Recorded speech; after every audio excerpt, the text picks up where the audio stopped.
በስመ አብ ወወልድ ወመንፈስ ቅዱስ አሐዱ አምላክ። ተአምረ ኢየሱስ 45ኛ ተአምር። ስለ ኋለኛው ዘመን ይቅርታው ቸርነቱ ለዘላለሙ በእውነት ለሁላችን ይደረግልንና ጌታችን አምላካችን መድኃኒታችን ኢየሱስ ክርስቶስ ያደረገው ተአምር ይህ ነው። ዳግመኛም ጌታ ኢየሱስ ክርስቶስ ለደቀ መዛሙርቱ እንዲህ አላቸው። በዚያን ጊዜ ከዚህ ሕዝብ የአመፃ ሥራ የተነሳ በዓለም ላይ ስለሚደርሰው ነገር ፀሐይና ጨረቃ ያለቅሳሉ። በከዋክብት ላይ ልዩ ተአምራት ይገለጽና የጥበበኞች ጥበባቸው ይጠፋል። እኒህ ሕዝቦች ራሳቸውን ጥበበኛና ትንቢት ተናጋሪ ነቢይ አድርገዋልና ከረከሰች ሃይማኖታቸውም እርስ በራሳቸው ይረዳዳሉ። ከጨለማው አገር በሚወጣው በትረ መዓት ከጻዳር ወገን የሆኑ ሰዎች ትምህርቴን ይለውጣሉ። ከወገኖቼም ብዙዎች ይስጡባቸዋል፣ እንደነሱም ይሆናሉ።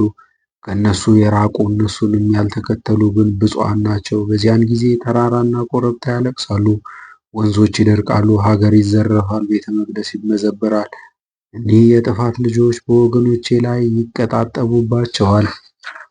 ባለ ዘመናቸው አንገታቸው የደነደነ ልባቸው እንደ ድንጋይ የጠጠረ ነውና በነገስታቱ ላይ በገዥነት ይነሱባቸዋል፣ ከዙፋናቸው ይገለብጧቸዋል። በእኔ ስም በሚያምኑ ሁሉ ላይ በጠብ አነሳሽነት እርስ በራሳቸው ይተባበራሉ፣ ሕጌን ያፈርሳሉ፣ ትእዛዜን ይጥሳሉ። ወገኖቼም ከእነሱ ፊት ሸሽተው ይሄዳሉ።